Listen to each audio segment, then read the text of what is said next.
Okay, so it is now December. Let's check the exact date. It's December 21st. This is my backyard. There's snow. Let's see if I can focus. Yeah. I don't know what that animal was. I think that might be a rabbit. Yeah, rabbit right there. Let me focus it better. Yeah, those could be rabbit tracks. But I'm muddying the tracks just by walking over. So we're gonna look at the plants now.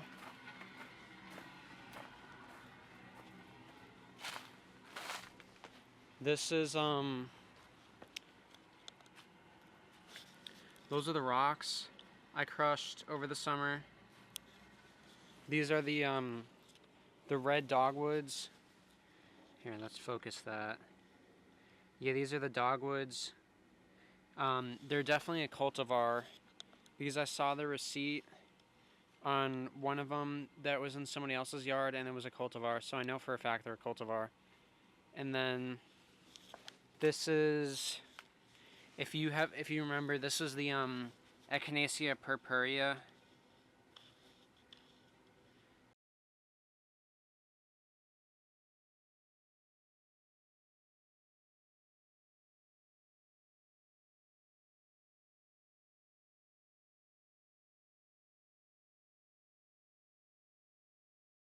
Yeah, this is the purple. This is the yeah, coneflower, purple coneflower. And then this was the Helenum autumnale. And there's a little bit of seeds. Are these the seed heads? I think these are the seed heads. Yeah, right there. Here, I'll try focusing it with one hand. Yeah, let me see if I can get this to focus.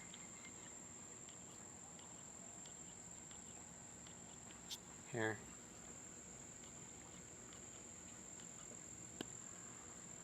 Put my hand, I'll do the trick and put my hand behind it. Yeah, right there. Look at that. Yeah, those are the seeds. I don't know if I'm gonna save those because I'll get a ton in the summer. But yeah, right there. And then these are all my violets. Here, let's focus. Yeah, all these are my violets right here. And the leaves just fell off and rotted because it wasn't getting enough. It was too cold, and it's the end of the season. I don't remember what I had here, but this is the Chinese miscanthus that like I'm trying to cut down. I got rid of most of it back there, but I remember I had the sedum ternatum. I figured you guys would want to see it.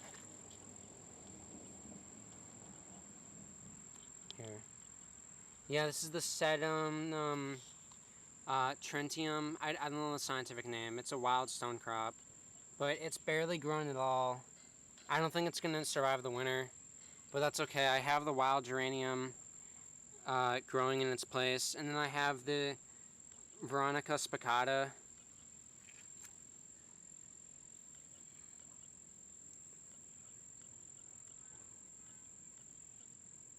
Yeah, I have that right there. That's doing okay. I mean, it finished flowering, now it's going to seed. But all this light green stuff is the new growth. Yeah, what's it called? Oh, it's right here. It's right here. Yeah, the wild stone crop. I'm gonna have to take this glove off. It's not cold enough, and I can't focus it with my hands. Yeah. Yeah, this is the wild stone crop, the sedum ternatum. And all these plants should be fine because they're native plants, and they're meant to last in the Chicago weather. Those are the pumpkins right there that kind of like sandwiched, and I don't remember what these were. It looks like rosemary and sage, and this is the eggplant. It's definitely dead, but I'm just gonna leave it because I mean there's nothing that's gonna happen. And I don't remember what was in here. I definitely don't remember. I think this was also eggplant right here. And this one was eggplant. And I think these were violets in that small pot. But you just can't see anything. It's just all dormant. And this is another eggplant. And these were my other violets. I got a lot of violets during this time. I really got a lot of them. Here. Yeah, so there they are. I'm gonna do like a little walk around now.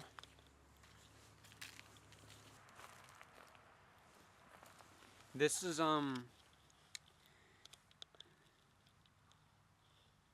here. This is where I had the Monarda Bradburyana. I think this is it right there. So yeah, that's the Monarda Bradburyana.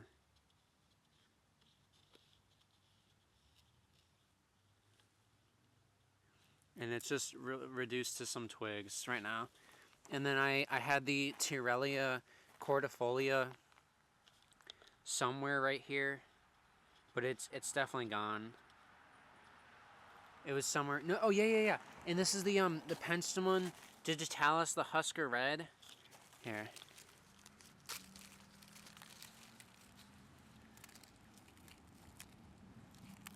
Yeah, so that's what it looks like in the winter. Yeah, hopefully I can do like a video like this every year, where I just show what the garden looks like all times of the year. I could have done one in October, but I just didn't feel like doing it. Yeah, so that's what it looks like in the winter. And all these stems on the ground now, these are all those are all the Conoclinium celestinum, the blue mist flower that's pollinated by the yellow-colored scrape moth.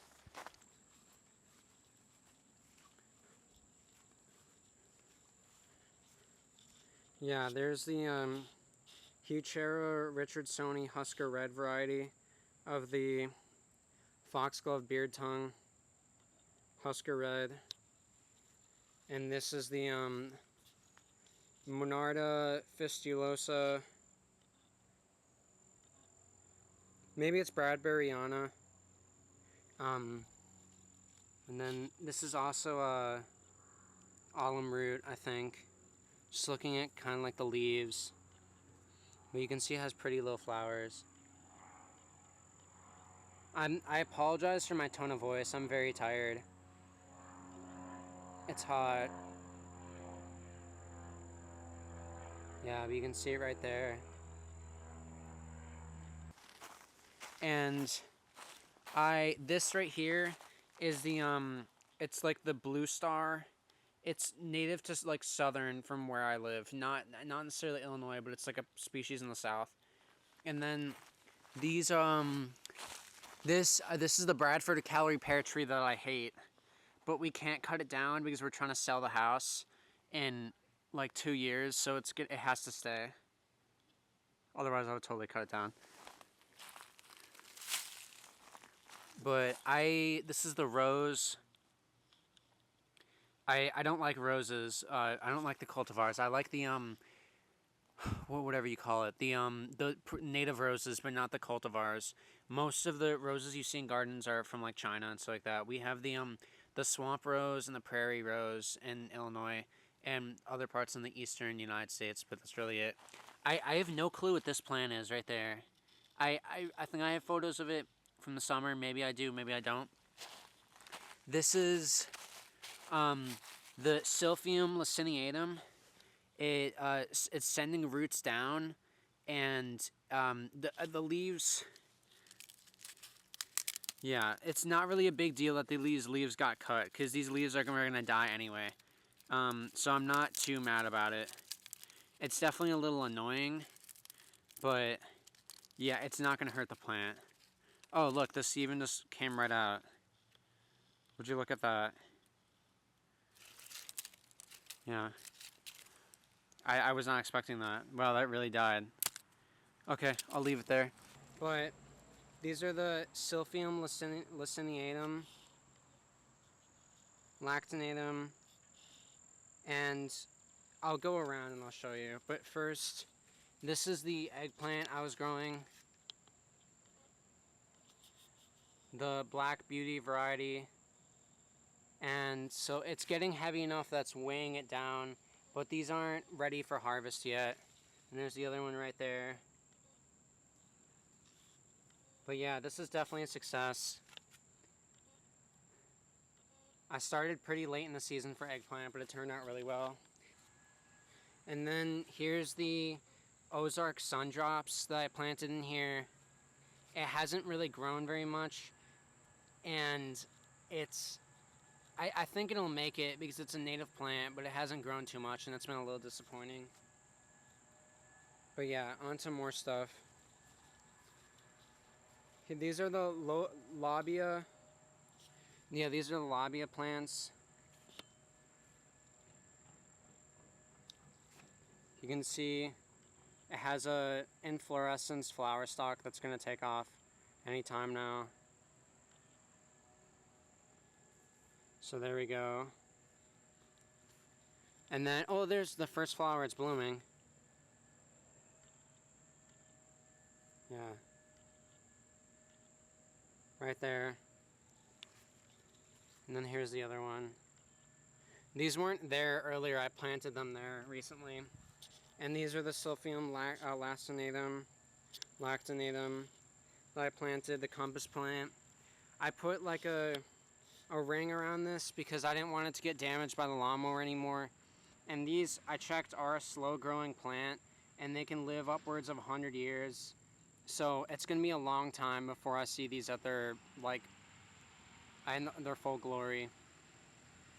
But yeah, it's pretty much the same, but there's a lot of new growth, and you're going to be even more impressed when you see this area. And then this is the Lobelia syphilitica. I don't want to get my hand, fine, I'll do it for the camera.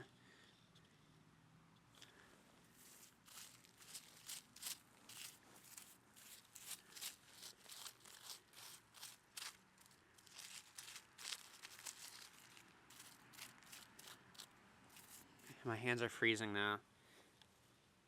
That's the Lobelia syphilitica, the great blue lobelia. I think it's pollinated by hummingbirds. And yeah, that's what the base leaves look like in the winter. This one, oh, I wonder whose snow prints are those. That might be my dog. Those are mine right there. But this is the Lobelia cardinalis. In Kenosha, I planted the black truffle variety, but this is just the straight species, and I want to try. That was a mistake I did this year, is I didn't plant enough wild types, but it is good for genetic diversity if you plant a couple of the cultivars, but it shouldn't be the main thing you plant. The Asclepias incarnata is done flowering, and all these are seed pods, and you can see all like the little insects on there. I'm not sure what they are. There's so many of them though. There's some right there, and the yellow ones are aphids. So there's a lot right there. And I had to cut the ice ballet swamp milkweed back so the GM florum would grow, and it hasn't really grown much, but it's still alive, and you can see some of the scarred dying leaves right there. So it's doing that. And then this was not in bloom last time. This is it's Rudbeckia genus. It's the sweet black-eyed Susan. And it's in bloom now, and you can see the beautiful flowers. I mean, isn't that so pretty? It looks great. I'm very proud of that. And then the Allium schoenoprasum, the cotton ball flowering onion, is not going to flower this year. It's way too late in the season for that, but that's okay. This is the first time I planted it. And then you can see the Vernania. I don't know the scientific name. It's Vernania something.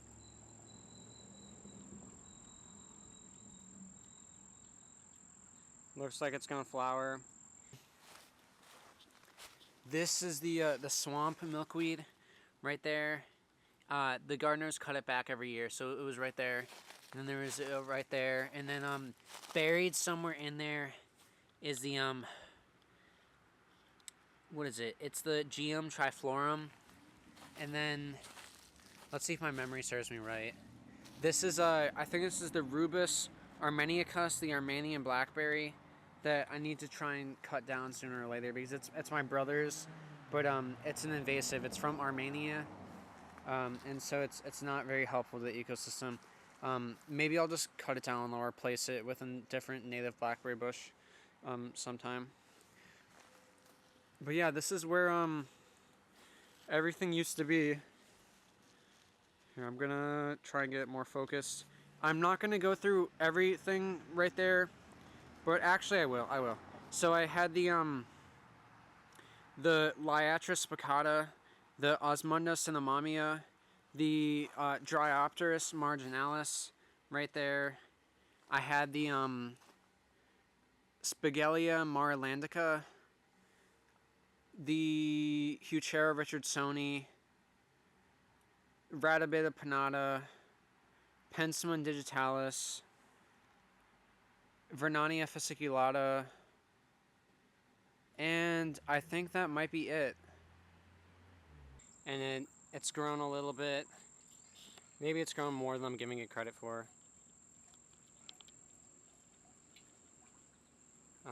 But yeah, there it is. And then the Ratabeta pinnata, the purple coneflower, or the pale coneflower has done well.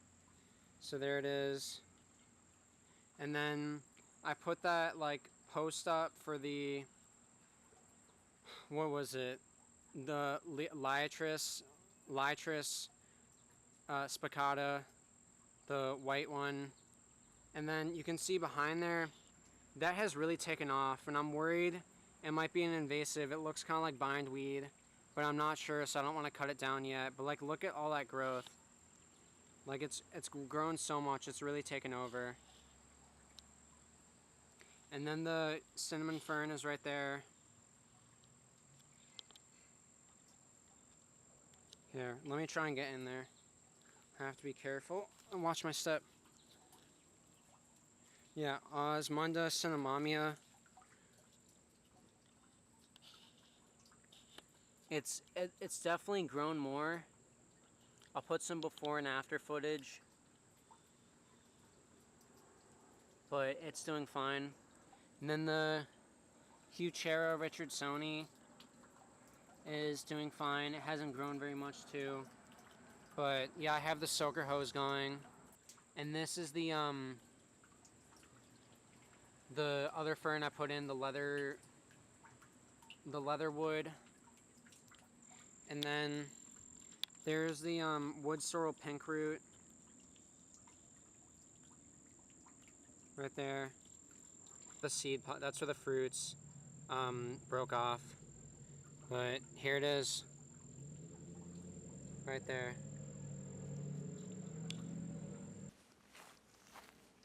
This area didn't take off too well. This is where I planted the other plants, and I don't think they even made it, but we'll see in the spring because they got cut to the bases. Let's focus the camera. Yeah, so I planted the Andropogon gerardi, and it didn't look too good when I planted it in. Maybe the roots survived, and it'll send up new growth in the spring. If not, I'll just plant another one. Almost 90% of what I planted was extremely successful. And then these are the the dog's barking at me. These are the hydrangea. It's not Hydrangea quercifolia. I don't know what type of hydrangea it is, but it is a native one, not a cultivar, because look at all the fruits right there. The regular cultivar hydrangeas are not the regular, but they'll just have these false petals, all of these, like these ones right here. But these ones, these are all the real fruits, because the false petals are just meant to draw in pollinators. So, yeah, that's my entire yard. And I don't know what types of pine trees these are. Oh, that's really blurry. Yeah, I don't know what type of pine trees. I don't know what types of pine trees these are. But these are probably the Chinese arborvitae. And there was a virus that came through, and it's been wiping these out. So if you look at like the height of those, okay, let's focus the camera. The height of these compared to like these ones, 1, 2, 3, 4, 5, 6, 7, 8 died, and it wiped out the trees all the way on that side of the block. Here, I'll go over to show. I couldn't figure out what it was. I think it was a virus. And in here, I had more plants. I had the big blue stem, the red October variety, and I'm not sure what that is. I'll put names up on the screen. And then the asters I put in, and then the orange coneflower. My mom picked that out. I would have gone with the purple variety, but she liked the orange. But yeah, these were just bushes before, if you remember. And now look at all that empty space. Because it was, all the foliage was just turning brown. Almost like this. This one might have it. Because this is supposed to be an evergreen. And I'll document pictures on it if it is a virus. But the first virus that was actually discovered was discovered in plants. It was the tobacco mosaic virus. So plants do get viruses too. Even bacteria get viruses. They're called bacteriophages. Right there. And then,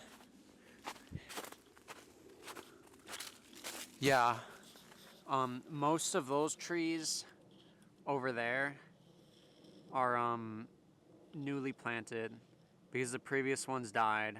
But like they have a ton of money. They have a ton of money. So like, I mean, just look at that house. Like they have endless bread, so they can just replace them like hotcakes. I don't know if I if I use that saying correctly, but I think you get what I mean. And then that is up there. That is my tulip tree. Right there, you can see the base of the bark. And that's the root trunk. Yeah, that's the tulip tree. It might be a cultivar, I hope it isn't. But yeah, that is my backyard. I will see you soon.